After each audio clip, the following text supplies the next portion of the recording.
হ্যাঁ, যে ১ মাস ধরে কেউ লগে কোনো যোগাযোগ করে না, টাকা পয়সা শোধ করব না করব, ৪০ লক্ষ টাকা লয়ে পলাইছে।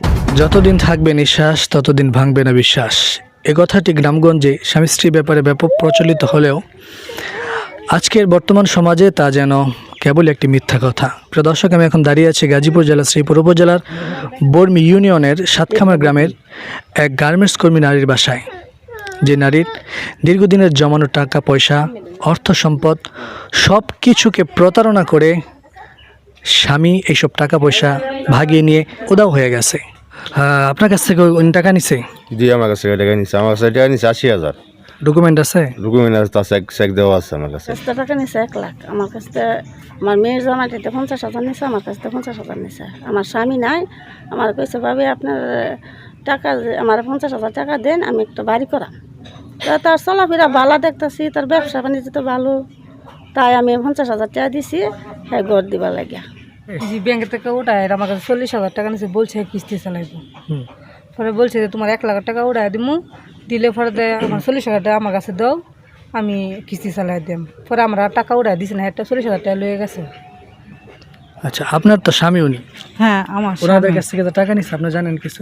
না, ওনাদের কাছ থেকে টাকা নিছে আমি জানি না, আমি পরে জানছি। কিন্তু আমার থেকে টাকা নিছে হ্যাঁ ১০ লাখ টাকা, আমার ৩ ভরি স্বর্ণ নিছে।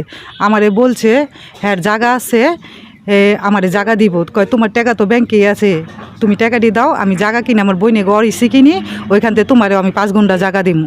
পরে তো হ্যাঁ আমার জায়গাও দেয় না, হ্যাঁ আমার টাকাও দেয় না, হ্যাঁ তো ভালোভাবেই চলতেছে, খাওয়াইতেছে, পড়াইতেছে। আমি দীর্ঘ 18 বছর গার্মেন্টসে চাকরি করছে, আমার 18 বছরের পরিশ্রম, আমি বাড়িঘর কিচ্ছু করছি না। আমারে কইছে বাড়িঘর কইরা দিব, আমার থেকে পপি ব্যাংকের থেকে 2 লাখ টাকা উঠাইছে, আমার বাড়িঘর কিচ্ছুই কইরা দেয়া গেছে না। দেখেন কি অবস্থা, বাড়িঘর ভাঙ্গা চূড়া বাড়ি। আমবালার থেকেও টাকা উঠাইছে 50,000।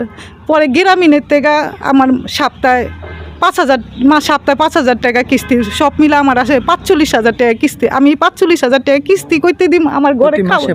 হ্যাঁ, প্রতি মাসে 45,000 টাকা কিস্তির বোঝা। আমার তো 10 লাখ টাকা, আবার 3 ভরি স্বর্ণ নিছে, এটি তো আমার কোনো ইয়া নাই। আমার কিস্তির ফেরে ফেলায় হয়ে গেল। আজকে 1 মাস ধরে আমার লগে কোনো যোগাযোগ করে না। আমি কি খাইতেছে, আমার বাজার সদায়ও কইরা দেওয়া গেছে না, হ্যাঁ উদা হয়ে গেছে। আপনি এখন কি কাজ করতেছেন? আমি এখন কোনো কাজই করতে পারতাছি না। এখন আমার ডায়াবেটিস, আমার হাই প্রেশার, আমার মাথা এমনি ঘুরায়, আমি কিছুই করতে পারি না। এখন আমার এই টেনশনে সারা রাত ঘুম আসে না। সংসার কিভাবে চলে তাইলে?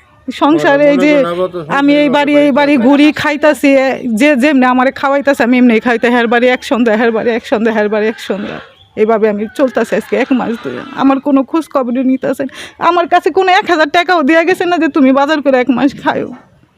মোবাইল